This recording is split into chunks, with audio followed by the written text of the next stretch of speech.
I am a professional coach, former practicing attorney, and the founder of Wayfinders LLC. And I started this Fem Power series of Facebook Lives because I recognized that people need more support now than they ordinarily do. And I wanted to use my unique skill set as a coach to reach out and help people beyond just my clients with the struggles that they are currently experiencing. So today we are talking about the struggles and the benefits of video conferencing. You know, yesterday I had the joy of being on 2 birthday Zoom calls, and it's really kind of a tale of two Zooms because the first call I was on was with a friend of mine who lives on the West Coast. And this was an opportunity to participate in his birthday celebration that I wouldn't ordinarily had. He normally probably would have had a dinner party with several of his friends there in California. And being that I'm in Atlanta, I wouldn't have been part of that celebration. And, that's okay. But it was really such a joy to be able to join him for his birthday celebration and to get a sight line into the relationships that are so important to him with his family. His kids were on the Zoom call, and his sisters and his in-laws were all on the Zoom call, as were a bunch of his friends that I probably will never have the opportunity to meet because they're scattered across the country. And that was really fun and really special, and I'm really glad I had that opportunity.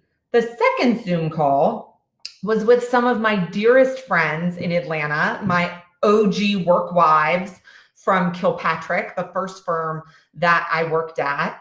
And it was so good to see their faces, but it really left me yearning for our normal in-person hangouts, right? Like normally we would be celebrating my friend's birthday over margaritas at a local Mexican restaurant, and we wouldn't have the constriction of Zoom in the way. And so after that call, it left me feeling kind of sad and dissatisfied and uneasy. And it was a totally different experience than the first Zoom call that I'd been on. And so it's interesting. I read this quote in the New York Times that says, where they were comparing video conferencing to highly processed foods. And it says, in-person communication resembles video conferencing about as much as a real blueberry muffin resembles a packaged blueberry muffin that contains not a single blueberry, but artificial flavors, textures, and preservatives. And that really resonated with me after my call with my dear, dear friend yesterday afternoon, because it left me feeling dissatisfied the way that really kind of crappy food would, because I wanted to hug their necks. I wanted to get them and I wanted to see them. And the video conference was really a poor substitute. So at this point, I want to welcome all of you to please, please, please share this video before I get into the meat and potatoes of video conferencing and what we're going to be talking about, both the magic and the misery, kind of, which I've already described a little bit. So down in the bottom right-hand corner of your screen, you're going to see a share button, and the bottom option is start a watch party. I would really, really love it if you would do that. It really just helps me grow my reach, and you never know who needs to hear this message. So video conferencing is really a huge blessing to me and will always be part of my practice because it's what allows me to have a national practice. And I feel like video conferencing is essential for my work because I really need to see people's facial expressions and their the way they're holding their body, and especially how their somatics, which is kind of their body language, how it changes as they say different things. A client actually once literally put her head down on the table as she was talking about a certain topic. And that really gives me a cue that that topic is really defeating to her, regardless of what her words say. And so I really feel like video conferencing is essential for me to be able to adequately serve my clients, but it's not essential for every communication.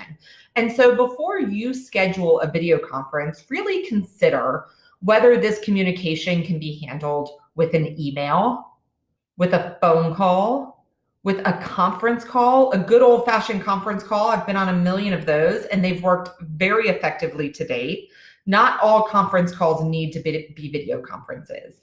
And you might be thinking, well, then what's the differentiating factors? When do I need to have a video conference? And I would say when I would schedule a Zoom or a video conference call is when seeing someone's face or body language will really add or is really essential to the conversation that you're going to be having, which is why, again, I use video conferencing in my practice almost exclusively. But don't default to video conferencing. That should be really a case of last resort. And so we're going to get into some video conferencing do's and don'ts. When you are hosting a video conference or on a video conference, really commit to being present. You should be acting as if this is just the same as if you were sitting around a conference table at your office. Or sitting around a table at a restaurant with your friends if you're on a social call. So really commit to being present. Don't multitask. Shut the door if possible. And if it's not possible to shut the door, you might want to wear some noise canceling headphones or AirPods. Make sure that your room is well lit. There are some really cool selfie lights that you can put on the other side of your camera that help with lighting, but a side light and a front light is going to be much better than backlighting. Keep your video camera and microphone on as appropriate. So what I recommend to my clients is that if you're in a group of less than 8, your video camera and microphone should be on all the time. And just like you wouldn't mute yourself or say, I'm not talking in an in-person meeting, it really shows that you're there and you're present and you're ready to participate. If you're in a meeting of over 20 people, I think you should really default to your microphone being on mute. And then I always recommend to my clients that they use the video camera, because if someone called a video conference meeting, they want some level of interpersonal communication with you. Whether or not you want it with them is another question. And so it's just respectful to keep your camera on, which means that, you can't just have come back from a run, especially if this is a professional setting. Yes, there are a lot of benefits to us working from home right now, but we also have professional obligations. And just like you wouldn't go out running in the middle of the day at work and then show up at a client meeting, sweaty and red-faced, you also should not be doing that on video conferencing. Similarly, you should be wearing appropriate clothing, whatever is appropriate to your field. So that might mean a top and yoga pants, but remember, you might get up to get something. And so someone might see those yoga pants. So you might want to be wearing black yoga pants so that someone doesn't know that that's what they are, or a dress or a blazer, whatever's appropriate in your line of work. And then find a spot with a plain or simple background that's not going to be distracting. Make sure you're not going to have a lot of people walking around behind you as well. And look at the camera, not the screen. It is so hard. I really struggle with this, to look at the camera and not to look at the little box of me talking. But that is what is going to most closely approximate eye contact. And so you really want to look at the camera as much as possible. For the don'ts side of things, don't position your camera too high or too low or at weird angles. That can really be distracting to people, and it can create more feelings of separateness than when you have it facing you straight on. And it should really be kind of at eye level. Don't multitask, as I said before. Really, if you're going to be on a video conference, commit to being present, just like you would in a meeting. Don't do a video conference from a well-traveled area of your home. We all have little people, if you work at home, with small coworkers who pop in from time to time, but make sure that you are minimizing those interruptions as much as possible with your choice of location. Don't log in late. Just like you wouldn't show up late to a meeting, it is so disruptive to hear bing, bing, bing as people show up to video conferences 2, 3, or even 10 minutes late. Don't have a candid camera moment. One of my colleagues was telling me a story about he had his mother-in-law visiting, and she came in wearing not a lot of clothing and walked behind him. He was taking a call from the kitchen to grab something from the refrigerator, not realizing that he typically took his calls from his kitchen. So if you have people in your home, make sure they know when you're going to be on your video conference, and make sure they give you that kind of protective bubble so you don't have a candid camera moment.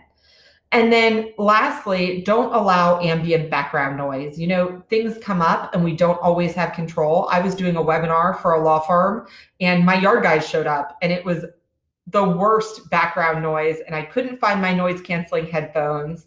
And I felt like such a novice when I should be an expert at video conferencing. And it was a really embarrassing moment. So again, don't allow that ambient background noise. And if you're going to be leading something that's pretty high stakes, test, and also have backup plans. So now when I'm doing webinars, I have a external hotspot that I have in case my internet goes off, because that has happened to me.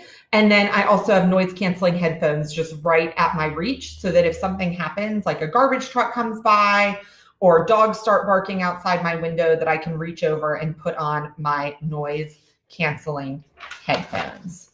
And then I also wanted to talk about the psychic toll of video conferencing. You know, I've seen a lot of articles. There is a great New York Times articles on why Zooms, I think it's called Why Zooms Are Exhausting. But I also saw a post, which I can share with y'all on social media, that said, I spoke to an old therapist friend today, and I finally understood why everyone's so exhausted after the video calls. It's the plausible deniability of each other's absence. Our minds tricked into the idea of being together when our bodies feel we are not. Dissonance is exhausting. It's easier being in each other's presence or in each other's absence than in the constant presence of each other's absence. Our bodies process so much context, so much information in encounters, that meeting on video is being a weird kind of blindfolded. We sense too little and can't imagine enough. That single deprivation requires a lot of conscious effort. And so I'm finding this myself on days when I have 4 or 5 or 6 video conferences. I am feeling really tired and exhausted. It also explains why video conferences with local friends or local clients are less palatable to us than those with friends maybe who are abroad, or those with our clients who live in other locations. Video conferencing can exacerbate the feelings of isolation, anxiety, and disconnection, which can leave you feeling tired and uneasy without knowing why. So when it comes to developing intimacy remotely, maybe it's better to be heard and not seen. And so I want you really to be thinking about, as you're planning your communication strategy for the upcoming week, whether that meeting, whether that happy hour, whether that call needs to be by video conference, or whether something similar could be accomplished with an email, with a phone call, or with a different form of communication.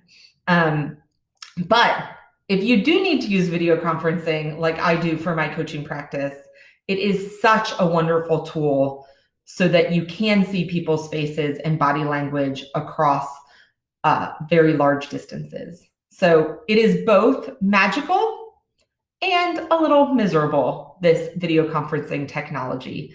And we have to hold both at the same time. I hope that this was helpful to all of you. And again, I would be so honored if you would share it with your network. You never know who needs to hear it.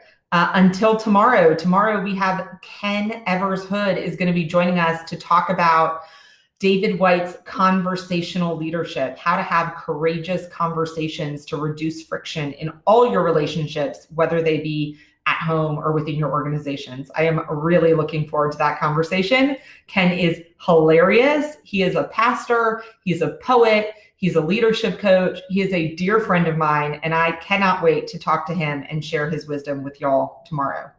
Take care and have a great night.